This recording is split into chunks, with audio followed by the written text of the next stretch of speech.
दोस्तों, आज हम भारतीय दंड संहिता के अंदर जो पनिशमेंट्स दी गई हैं, उनके बारे में बताएंगे। ये जो पनिशमेंट हैं, ये सेक्शन 53 से लेके 75 तक दी गई हैं। अगर हम इसके इंट्रोडक्शन के बारे में करें, तो पनिशमेंट क्यों है और किस लिए हैं, उसके बारे में बताया गया है कि अगर कोई भी ऐसा व्यक्ति जो दूसरे व्यक्ति की प्रॉपर्टी में या तो उसके सेल्फ हार्म के लिए ऐसा कोई एक्ट करता है जिससे कि भाई किसी दूसरे पर्सन का नुकसान हो जाए, तो उन कामों को रोकने के लिए सरकार ने कुछ ऐसी सजा बनाई हैं जिनके माध्यम से कि अपराधों को रोका जा सके।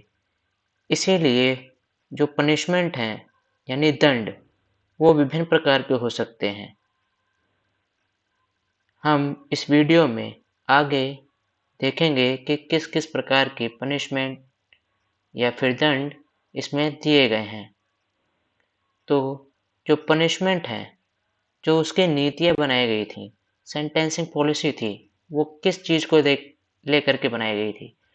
तो हम इसमें देख सकते हैं कि भारतीय दंड संहिता के तहत सजा की जो नीतियाँ थी, वो ये जो 3 आपके सामने दिखाई दे रही हैं, ये 3 हो सकती थी।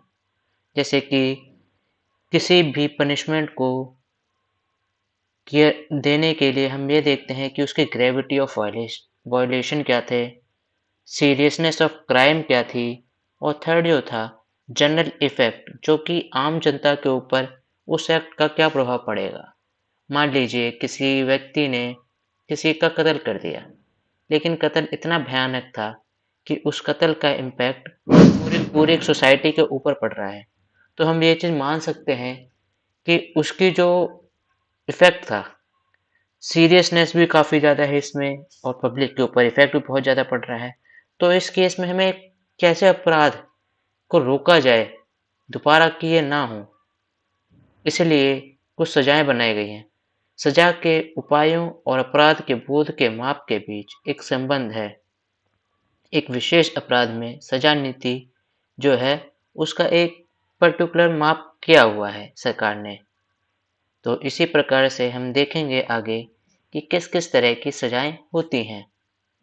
तो अगर हम सेक्शन 53 को देखें, तो इसमें हमें मेनली 5 तरह की सजाएं दी गई हैं, जो कि हमें ये बताती है the punishment to which offenders are liable under the provision of this code are first death punishment, second imprisonment for life, and fourth imprisonment which is of two description, namely rigorous, that is that hard labor, and second simple।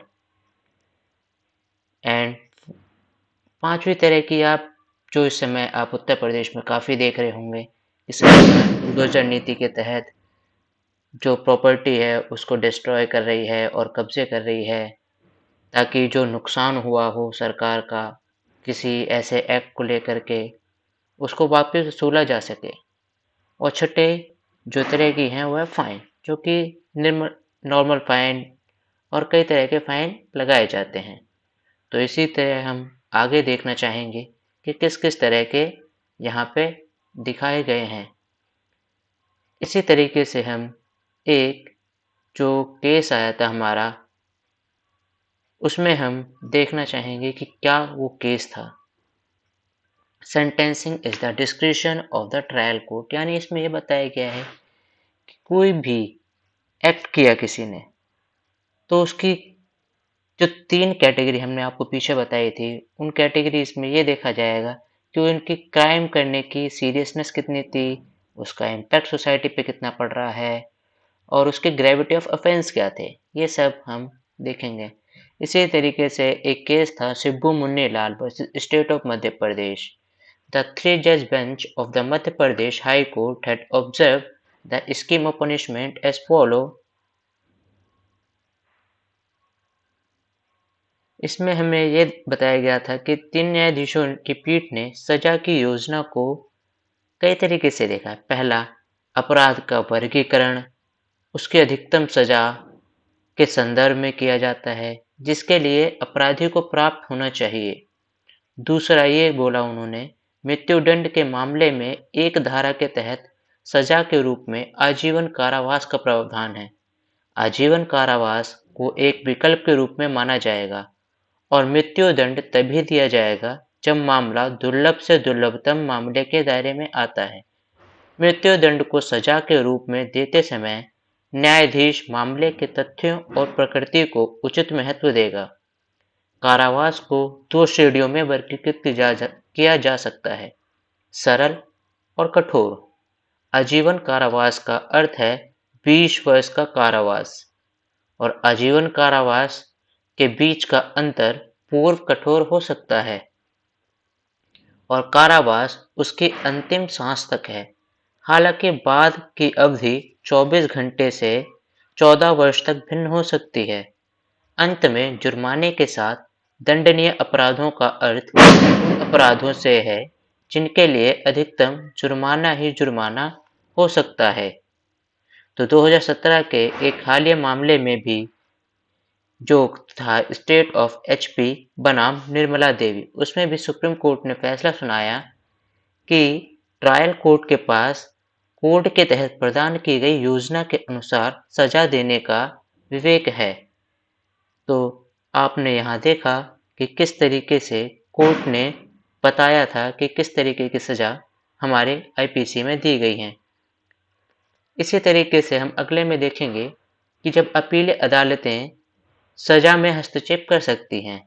ये हमें CrPC की धारा 386 के अनुसार दिखाई गई हैं, जिसमें अपीलेट कोर्ट जो है उसके पास कुछ शक्तियां होती हैं, जो कि आपको यहाँ वीडियो में दिखाई दे रही होंगी।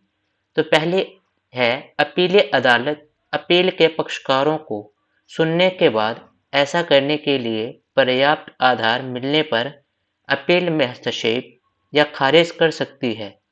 यदि मामला किसी आदेश या दोष मुक्ति की अपील का है, तब अपीलीय न्यायालय ऐसे आदेश को उलट सकता है और मामले की आगे की जांच का निर्देश दे सकता है और आरोपित को पुनः विचरण के लिए प्रत्यक्ष कर सकता है।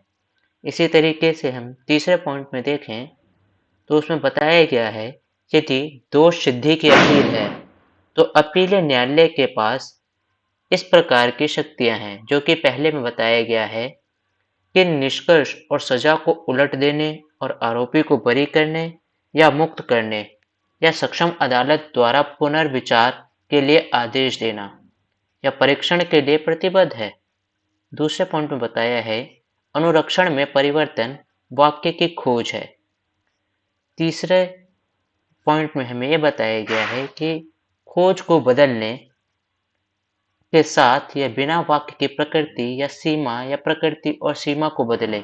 हालांकि अदालत द्वारा सजा को बढ़ाने की कोई शक्ति नहीं है।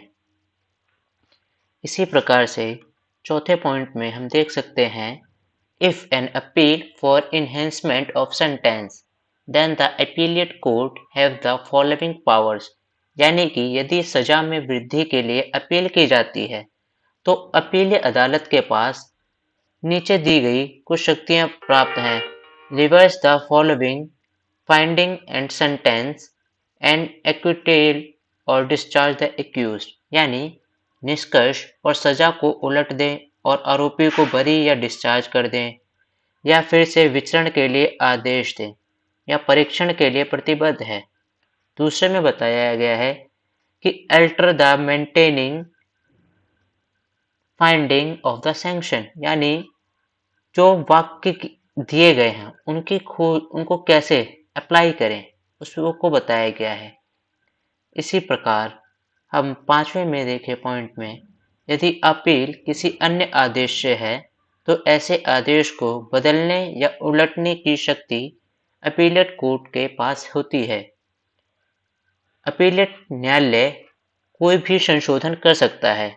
जो उसने सजा एक बार दे दी है वो चाहे तो उस पनिशमेंट के अंदर कुछ ऊपर या नीचे जो पनिशमेंट का टर्म है उसे बदल सकता है वो, या कोई परिणामी आदेश दिया जाता है जो न्यायालय के लिए उचित या उचित प्रतीत हो।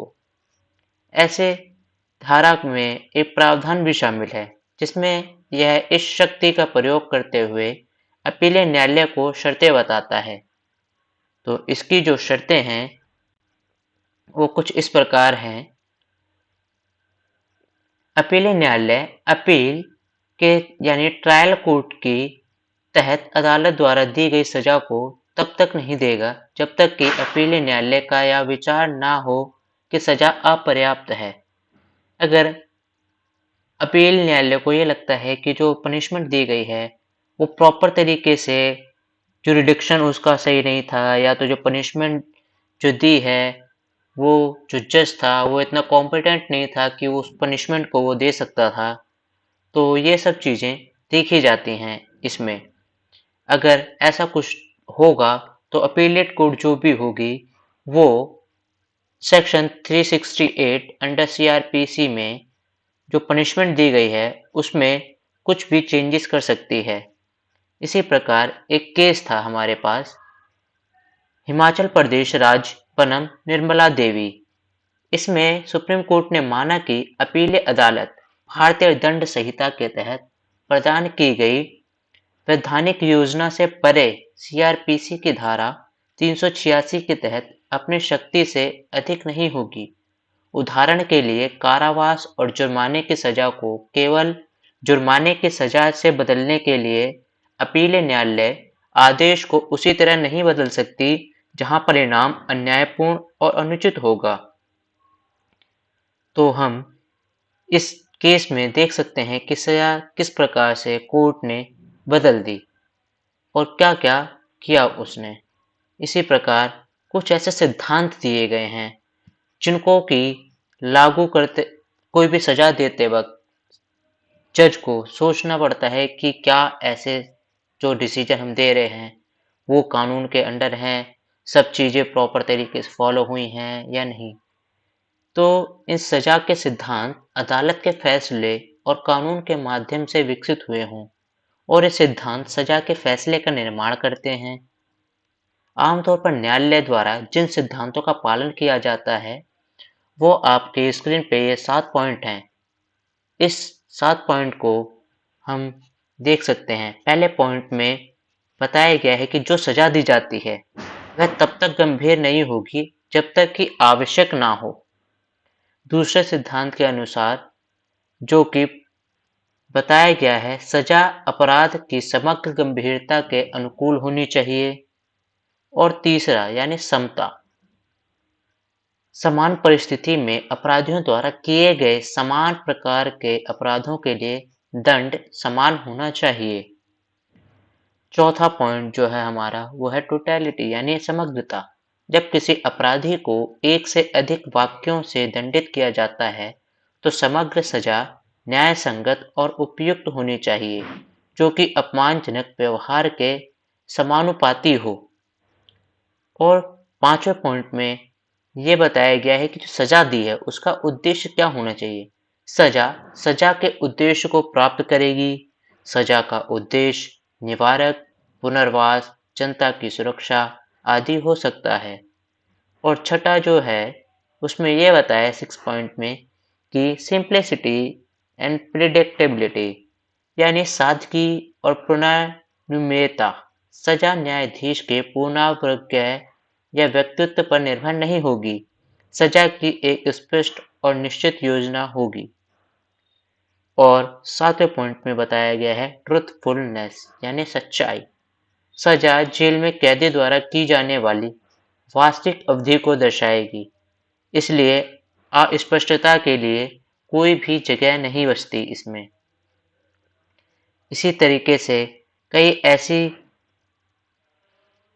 एग्रीवेटेड सर्कमस्टांसेस हो जाते हैं जिनमें कोर्ट को ये देखना पड़ता है कि क्या ये जो सजा दी गई है वो ठीक थी, जो अपराध किया है सजा उसके हिसाब से मिली है या नहीं है, जो उसकी पृष्ठभूमि थी वो ठीक थी या नहीं थी।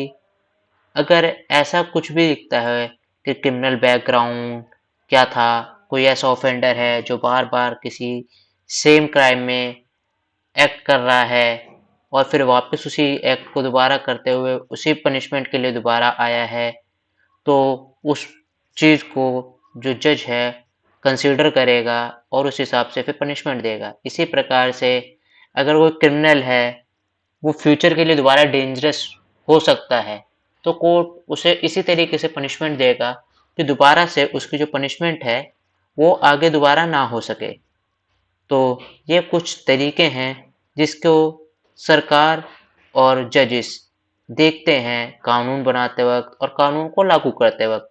इसी प्रकार से एक केस था जिसमें संगीता और अन्य मामले में अदालत ने कहा कि बच्चन सिंह के मामले में जो दृष्टिकोण निर्धारित किया गया था वह बाद में अदालत द्वारा पूरी तरह से नहीं अपनाया गया।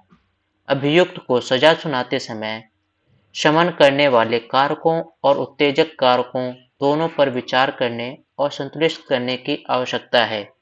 इसी प्रकार से सेक्शन 53 के अंदर जो पनिशमेंट दी गई है उसको एक सिंपल से डायग्राम के थ्रू हमने यहाँ पे बताने की कोशिश करी है कि किस तरह की पनिशमेंट होती हैं। यहाँ पे आपने पिछले 53 सेक्शन में देखा था कि वहाँ 5 तरीके की पनिशमेंट बताई गई थी, लेकिन एक और पनिशमेंट होती है जो कि अपने आप में काफ़ी आप रिगरस भी मान सकते हैं कुछ सर्कमस्टांसेस में, जो कि होती है सोलिटरी कन्फाइनमेंट। तो सबसे पहले तो एक death punishment, second life imprisonment यानी जिंदगी भर उम्र कैद, तीसरी इम्प्रिजमेंट होती है रिगरस एंड सिंपल। रिगरस यानी कि ऐसे कुछ एक्ट होते हैं जिनमें भाई आपको बहुत ही कमर तोड़ मेहनत करनी होती है जेल के अंदर भी, और आपसे भारी भरकम काम कराए जाते हैं। इसी तरीके से कुछ सिंपल इम्प्रिजमेंट होती है जिसमें आपसे थोड़े बहुत ही काम कराए जाते हैं, ज़्यादा नहीं। तो हम इन पनिशमेंट्स को आगे देखेंगे। जो हमारी कुछ सेक्शंस हैं आईपीसी के जिनमें ये बताया गया है कि पनिशमेंट्स किस में है और पनिशमेंट को कितने टाइम तक कैसे दिया जाएगा, वो सब यहाँ बताए हुए हैं। तो कुछ डेथ पेनल्टी के कुछ सेक्शंस हैं जो सामने आपको स्क्रीन पे दिखाई दे रहे होंगे, और इसी तरीके से लाइफ इम्प्रिजमेंट के भी कुछ सेक्शंस हैं। तो आप इन सब सेक्शंस पे एक बार गो थ्रू कर लेना, उसके बाद हम आगे इसी में डिस्कस करेंगे। तो सबसे पहली है डेथ पेनल्टी। आप यहाँ पे देख रहे होंगे कि कैपिटल पनिशमेंट में किस तरीके से पनिशमेंट दी जाती है। कोई भी इंसान, उसको तब तक रस्सी से लटकाया जाता है जब तक उसकी आखिरी सांस खत्म नहीं हो जाती। उसे पनिशमेंट इसी तरीके से दी जाती है जो कि डेथ पनिशमेंट कहलाती है। डेथ पनिशमेंट जो है ये एक सबसे कह सकते हैं हम इनह्यूमन और डिग्रेडिंग पनिशमेंट होती है, जो कि सरकार द्वारा मंजूर की जाती है और अदालत द्वारा आदेश दिया जाता है, जहां एक व्यक्ति को उसके द्वारा दिए गए अपराध के लिए मौत की सजा दी जाती है। इसे कैपिटल पनिशमेंट भी कहा जाता है। इस तरह के अभ्यास को अंजाम देने के कार्य को निष्पादन कहा जाता है।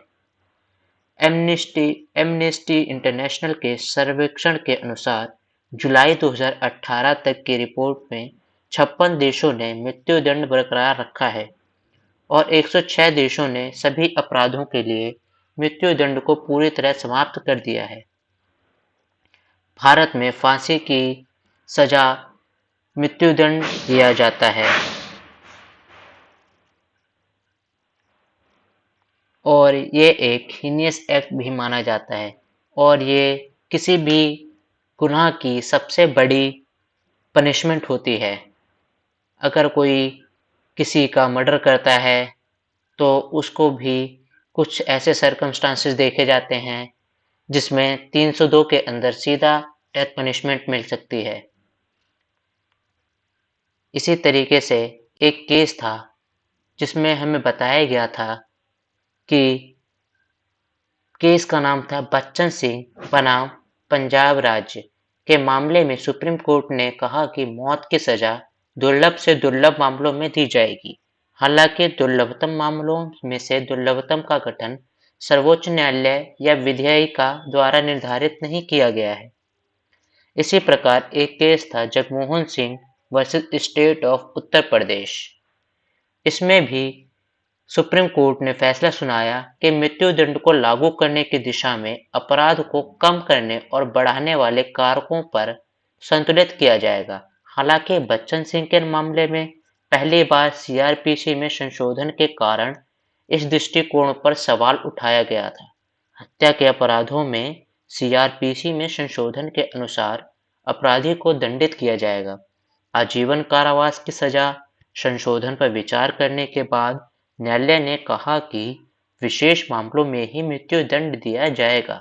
हालांकि संगीता और अन्य मामले में अदालत ने कहा कि बच्चन सिंह के मामले में निर्धारित दृष्टिकोण को पूरी तरह से नहीं अपनाया गया है। अदालतों अभी भी अपराध को प्राथमिकता देती हैं, न कि अपराधी की परिस्थितियों को। शमन करने वाले और उत्तेजित करने वाले कारकों के संतुलन ने सजा का आदेश देने में थोड़े पीछे की सीट ले ली है। अपराधियों के तहत मौत की सजा जो प्रावधान है वो कुछ इन सेक्शन में बताया गया है। सेक्शन 115 में बताया है कि मृत्यु या आजीवन कारावास से दंडनीय अपराध के लिए यदि अपराध नहीं किया गया है और सिर्फ उसके अबेटमेंट करने का प्रयास किया, मतलब उसको करने का सिर्फ प्रयास किया है उसने और उसने कोई अपराध नहीं किया है, तो भी उसको सजा मिल सकती है।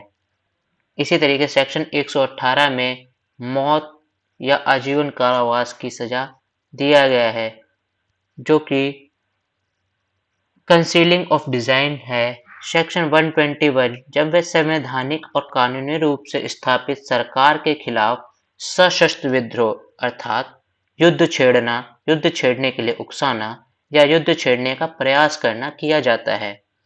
इसी प्रकार से सेक्शन 132 यानी धारा 132 राष्ट्रों के सशस्त्र बलों में विद्रोही लोगों के समूह के गठन को बढ़ावा देना, समर्थन करना और प्रोत्साहित करना आदि आते हैं। इसी प्रकार से धारा 194 यानी 194 इसमें बताया गया है कि मनगढ़ंत तंग करने वाले सबूत पेश करके किसी निर्दोष को मौत की सजा दिलाने के इरादे से अगर आपने कोई ऐसा एक्ट किया है, अपनी कोई स्टोरी बनाई और आपने जा करके वहाँ पे अपनी स्टोरी सुना दी और उस एक्ट से किसी आदमी को, निर्दोष आदमी को सजा हो जाती है जो कि फांसी के दंड की है और बाद में ऐसा कुछ पाया जाता है, तो आपको भी मौत की सजा सुनाई जा सकती है। इसी तरीके से धारा 302 यानी सेक्शन 302 किसी भी इंसान का मृत्यु करना है, यानी कि किसी भी आदमी को आप जान से मार देते हैं तो भी आपको मृत्युदंड हो सकती है। इसी तरीके से धारा 305 में बताया गया है कि पागल या अवयस्क व्यक्ति को आत्महत्या के लिए उकसाना, किसी भी व्यक्ति को अगर आप आत्महत्या के लिए उकसाते हैं तो आपको सेक्शन 305 के अंडर डेथ पनिशमेंट मिल सकती है। इसी तरीके से सेक्शन 303 में बताया गया है जब आजीवन दोषी व्यक्ति किसी अन्य व्यक्ति की हत्या करता है। मान लीजिए कोई व्यक्ति है जिसको आजीवन कारावास हो गया था और वो जेल के अंदर बंद है और उसे लगता है कि अब मैं जेल के अंदर ही हूँ तो मुझे अब कौन सी सजा मिल सकती है, और फिर उसने जेल के अंदर ही किसी अन्य व्यक्ति की हत्या कर दी जो कि जेल के अंदर ही दूसरा कैदी था। तो इस परिस्थिति में उसे भी मौत की सजा सुनाई जा सकती है कोर्ट के द्वारा। इसी प्रकार धारा 396 में बताया गया है कि कोई ऐसा एक्ट करता है बंदा जिसकी वजह से वो मर जाता है। मान लीजिए कोई आदमी है, वो गया किडनैपिंग करने या फिर डकैती डालने और उसके एक्ट की वजह से किसी की मौत हो गई तो भी उसको डेथ पनिशमेंट मिल सकती है। चलो हम आपको एक केस लॉ के थ्रू बताते हैं कि एक इंसान बैंक में रॉबरी करने जाता है या डकैती डालने जाते हैं, तो वहाँ पे दूसरा एक पर्सन होता है जिसको पता नहीं होता कि मेरी जो गन है उसके अंदर गोली है और उससे गोली चल जाती है और इस एक्ट से जिसको गोली लगती है उसकी मौत हो जाती है। तो जब यह मामला कोर्ट में पहुंचा तब कोर्ट ने सोचा और विचार किया कि जो आपने एक्ट किया था उसमें आपने सबसे पहले एक एक्ट कर दिया था जो था डकैती। डकैती में पहले से ही वो पनिशेबल ऑफेंस है।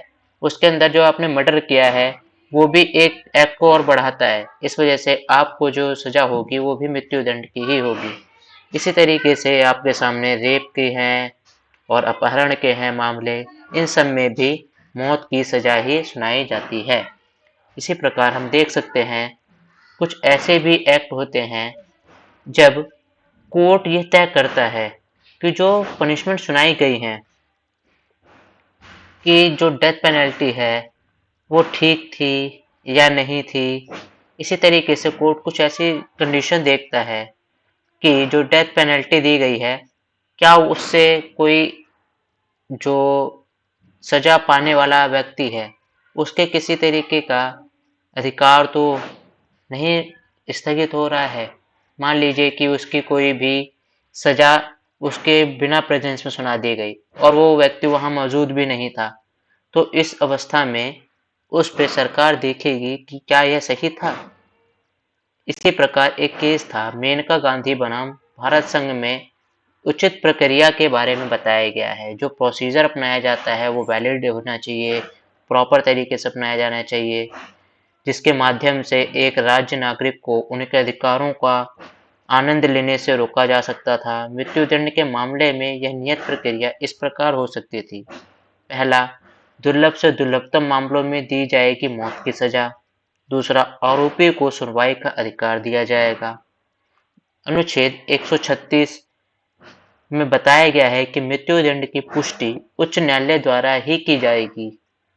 सीआरपीसी की धारा 379 के तहत अभियुक्तों को सर्वोच्च न्यायालय में अपील करने का अधिकार है।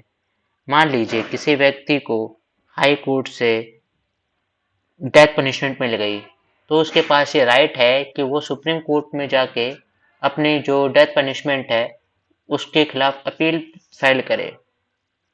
इसी प्रकार सेक्शन 433 एंड 434 सीआरपीसी, इसमें आरोपी सजा के रूपांतरण या क्षमा आदि करने के लिए प्रार्थना कर सकता है। इसी प्रकार हम विभिन्न मामलों में देखते हैं कि मृत्युदंड के संवैधानिकता वैधता को चुनौती दी गई है। जैसे कि जगमोहन सिंह बनाम यूपी राज्य के मामले में तर्क ये था कि मृत्युदंड अनुच्छेद 14 जो कि समानता का अधिकार है और अनुच्छेद 19 जो कि स्वतंत्रता का अधिकार है और अनुच्छेद 21 जो कि जीवन का अधिकार है, यह सब उल्लंघन होता है कि अगर किसी व्यक्ति को मृत्युदंड दिया जाएगा तो सुप्रीम कोर्ट की जांच में 5 जजों की बेंच बैठी और उसने सर्वसम्मति से इन सभी कारकों को खारिज कर दिया। इसके अलावा यह तर्क दिया था कि सीआरपीसी के अनुसार दोष के निष्कर्षों तक सीमित है, न कि मौत की सजा देने तक। हालांकि सुप्रीम कोर्ट ने माना कि मौत की सजा अदालत द्वारा कानून द्वारा स्थापित प्रक्रिया के अनुसार एक विकल्प है और मौत की सजा या आजीवन कारावास के बीच का चुनाव मुकदमे के दौरान लाए गए मामलों की परिस्थितियों, प्रकृति और तथ्यों पर आधारित है। इसी प्रकार एक केस था Rajendra Prasad versus state of UP, जिसमें बताया गया कि न्यायमूर्ति कृष्ण अय्यर ने सहानुभूतिपूर्वक जो जोर देकर कहा था कि मृत्युदंड अनुच्छेद 14, 19 और 21 का उल्लंघन है। इसके साथ ही न्यायमूर्ति अय्यर ने 2 शर्तें बताई जिनके तहत मृत्युदंड दिया जा सकता है। मृत्युदंड देते समय न्यायालय विशेष कारण दर्ज करेगा और दूसरा था केवल असाधारण मामलों में ही मौत की सजा दी जाएगी।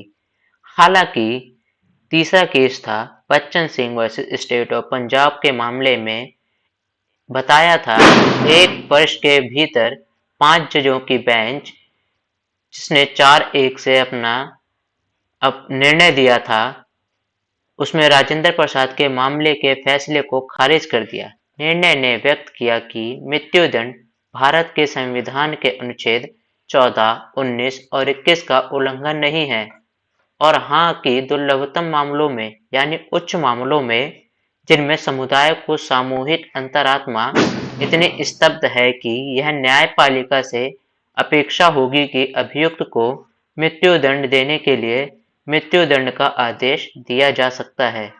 हालांकि न्यायमूर्ति भगवती ने अपनी असहमति वाले फैसले में कहा कि मृत्युदंड न केवल अनुच्छेद 14 और 21 का उल्लंघन है बल्कि अन्य कारणों से वांछनीय भी है। इसके अलावा मच्छी सिंह बनाम पंजाब के मामले में सुप्रीम कोर्ट ने उन परिस्थितियों को व्यापक रूपरेखा निर्धारित की जिनके तहत मौत की सजा दी जा सकती है। अदालत ने कहा कि 5 श्रेणियों के मामले में अत्यधिक सजा दी जा सकती है, जो कि इस प्रकार है: हत्या के कमीशन का तरीका, उसका प्रेरणा, और तीसरा था अपराध की भयावहता, चौथा था अपराध की असामाजिक घृणित प्रकृति और पांचवा था अपराध किस प्रकार का था, anti social abhorrent nature of the crime. Similarly, in this case of Sher Singh versus Sher Singh बनाम पंजाब राज्य और त्रिवेणी बेन गुजरात राज्य के मामले में सर्वोच्च न्यायालय ने सकारात्मक रूप से कहा कि मृत्युदंड भारत के संविधान के तहत समृद्ध अधिकारों का अमान्य नहीं करता। इसी प्रकार हम एक केस और देख सकते हैं जिसमें बताया गया था मिट्ठू बनाम राज्य के मामले में सुप्रीम कोर्ट ने माना कि अनिवार्य मौत की सजा अवैध और असंवैधानिक है। हालांकि नशीली दवाओं और आपराधिक के लिए परिणामी कानून पर कोई टिप्पणी नहीं की गई जिसमें मृत्युदंड अनिवार्य माना जाता है, लेकिन साथ ही भारतीय अदालतों ने वास्तव में इन अपराधों के लिए अनिवार्य मृत्युदंड लागू किए गए हैं। When the death sentence is confirmed, कुछ ऐसे भी नियम कानून बताए गए हैं जिसमें डेथ सेंटेंस कन्फर्म करी गई है। इनमें बताया गया है कि किस प्रकार से जो डेथ सेंटेंस हैं वो आपकी कन्फर्म होंगी। State of Tamil Nadu versus Nalini, इस केस में बताया गया था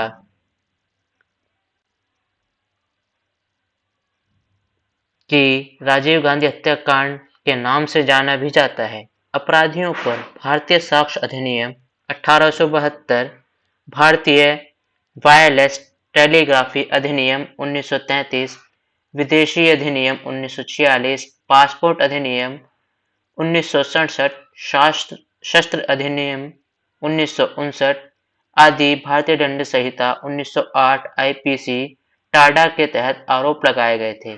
नियम आतंकवादी और विघटनकारी गतिविधियां रोकथाम अधिनियम 1987। इस मामले में 26 आरोपियों थे, जिनमें से 4 आरोपियों को सर्वोच्च न्यायालय ने मौत की सजा दी। आरोपी लिट्टे यानी लिबरेशन टाइगर ऑफ तमिल इलम समूह से थे और श्रीलंका में सेना भेजने के भारत सरकार के फैसले का बदला लेने की मांग कर रहे थे। हालिया अपडेट के अनुसार नलिनी श्रीहरन वी श्रीहरन थे। इसी प्रकार एक केस और था जय कुमार बनाम मध्य प्रदेश राज्य। इसके अंदर उच्च न्यायालय की खंडपीठ के आदेश के खिलाफ विशेष अनुमति देकर अपील की गई थी कि आरोपित ने भाभी और 7 साल की भतीजी की बेरहमी से हत्या कर दी। अदालत ने मामले के तथ्यात्मक मैट्रिक्स पर विचार किया और पाया कि हत्या का कार्य गुस्से में किया गया था और आरोपी ने खुद सीआरपीसी की धारा 313 के तहत हत्या को स्वीकार कर लिया था। इस प्रकार सर्वोच्च न्यायालय ने मध्य प्रदेश के सत्र न्यायालय और उच्च न्यायालय के फैसले को बरकरार रखा था। इसी प्रकार सुरेश चंद्र बाहरी वर्सेस बिहार राज्य का मामला पटना उच्च न्यायालय से अपील के रूप में दायर किया गया था। सत्र न्यायालय ने सुरेश बहरी, गुरबचन सिंह और रजपाल शर्मा नाम के 3 अपीलकर्ता को आईपीसी की धारा 302 और धारा 120 के तहत मौत की सजा या दोषी ठहराया। निचली अदालत द्वारा सुनाई गई सजा की पुष्टि करते हुए पटना उच्च न्यायालय ने अपील खारिज कर दी और इस मामले में संपत्ति में किसी विवाद को लेकर आरोपी ने उर्शिया बाहरी और 2 बच्चों की हत्या कर दी। सुप्रीम कोर्ट ने सुरेश बाहरी की मौत की सजा की पुष्टि की, जबकि गुरबचन सिंह और राजपाल शर्मा की मौत को उम्र कैद में बदल दिया। इसी प्रकार हम धनंजय चटर्जी और Sushil Murme versus state of Jharkhand, Holiram Barkuti versus state of Assam, इन सब केसेस में हम देख सकते हैं कि सरकार ने किस प्रकार किसी को डेथ सेंटेंस पहले से मिल गई है तो उसको लाइफ इम्प्रिजमेंट में बदल दिया है। तो ये सरकार के पास और जो अपीलेट कोर्ट होती हैं उनके पास ये पावर होती है कि वह इन मामलों को बदल दे लाइफ इम्प्रिजमेंट के केस में। तो अब जो आप फोटो देख रहे हैं ये है लाइफ इम्प्रिजमेंट के ऊपर। लाइफ इम्प्रिजमेंट कुछ इस तरीके से होता है कि आपको पूरे के पूरे टाइम जेल के पीछे ही रहना पड़ता है। लाइफ इम्प्रिजमेंट जो कि सेक्शन 57 में बताया गया है, उसमें बताया गया है कि किस प्रकार कोई कोर्ट किसी को लाइफ इम्प्रिजमेंट की सजा देती है। Of the IPC is used under fraction of terms of punishment need to be calculated. However, it is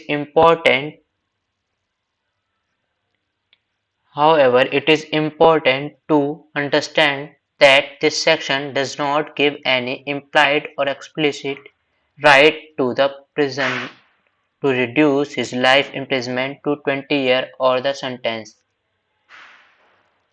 धारा 57 का उपयोग तब किया जाता है जब सजा की शर्त की अंशों की गणना करने की आवश्यकता होती है। हालांकि यह समझना महत्वपूर्ण है कि यह धारा कैदी को उसके आजीवन कारावास को कम से कम 20 साल की सजा देने का कोई निहित या स्पष्ट अधिकार नहीं देती है। धारा 116, 119, 120 और 511 जैसी कुछ धाराओं के तहत कैदी इस धारा के तहत राहत की मांग कर सकता है। अब कई लोगों को यह डाउट होता है कि जो उम्र कैद की सजा होती है वो सिर्फ 14 साल के लिए होती है। ऐसा नहीं है। इसी प्रकार एक केस था दुर्योधन राउत बनाम उड़ीसा राज्य। इसमें सर्वोच्च न्यायालय ने स्पष्ट रूप से कहा कि संहिता की धारा 55 और सीआरपीसी की धारा 433 और 433 ए को पढ़ने पर आजीवन कारावास 14 साल के कारावास तक ही सीमित नहीं है। केवल उपयुक्त सरकार कैदी के आजीवन कारावास को कम कर सकती है, न कि कोई और। इसी प्रकार 1961 में गोपाल विनायक गोडसे बनाम महाराष्ट्र राज्य एवं अन्य, इसमें कानून में ऐसी कोई धारा नहीं है। उपयुक्त सरकार द्वारा औपचारिक छूट के बिना आजीवन कारावास को एक निश्चित अवधि के लिए स्वतः ही माना जा सकता है। सर्वोच्च न्यायालय में कानून के प्रश्न के रूप में आया था। सवाल का जवाब देते हुए अदालत ने न्यायिक समिति द्वारा किए गए अवलोकन की ओर इशारा किया, जिसमें कहा गया था कि जीवन के लिए परिवहन को 20 साल के लिए परिवहन माना जाएगा। हालांकि यह नहीं कहता कि इसे सभी के लिए समान माना जाएगा। उद्देश्य इसके अलावा जिन प्रावधानों के तहत जीवन के लिए आजीवन कारावास में संशोधित किया गया है उन्हें भी धारा 57 आईपीसी के तहत ही रखा जा सकता है। तो आपने यहाँ कुछ ऐसे देखे एक्ट जिसमें ये बताया गया था कि किस प्रकार से धारा 57 में जो लाइफ टाइम इम्प्रिजमेंट है उसमें वो सिर्फ 14 साल की नहीं होगी, ये पूरी लाइफ टाइम के लिए ही रहेगी, यानी till last breath. Some people think the life imprisonment mean 14 or 20 years in prison. The truth is life imprisonment means staying in prison until the offender die. That is until the offender stop breathing. After each court in the country proves guilty, the court decide to sentence the proprietor to life imprisonment or other sentence. The Supreme Court clearly stated in its 2012 ruling that life imprisonment means life imprisonment and nothing more. In fact, life imprisonment is not 14 years. इसमें भी आपको यह पता चल रहा होगा कि किस प्रकार सरकार ने साफ तरीके से बताया है कि life imprisonment means life imprisonment, ना कि कुछ और। तो यहाँ हम यह मान सकते हैं कि आपका जो डाउट था कि लाइफ इम्प्रिजमेंट ही होती है, वो अब यहाँ क्लियर हो गया होगा। तो इसी प्रकार कुछ केस हम देख सकते हैं जिसमें बताया गया था कि लाइफ इम्प्रिजमेंट कब दे सकते हैं और इसे मौत की सज़ा को हम लाइफ इम्प्रिजमेंट में कब बदल सकते हैं। तो एक केस था ओम प्रकाश बनाम हरियाणा राज्य के मामले में। ओम प्रकाश नाम का आरोपी 7 हत्याओं का दोषी था। इस प्रकार सत्र अदालत ने उसे आईपीसी की धारा 302 के तहत दोषी ठहराया, जिसे पंजाब और हरियाणा के उच्च न्यायालय ने बरकरार रखा था। 2 अन्य आरोपी थे, लेकिन उन्हें आजीवन कारावास और 2000 रुपए का जुर्माना दिया गया। सर्वोच्च न्यायालय में अपील के दौरान अदालत ने कहा कि मामले के कम करने वाले कारकों और मामले की अन्य परिस्थितियों को देखते हुए इसे दुर्लभतम मामलों में नहीं गिना जा सकता।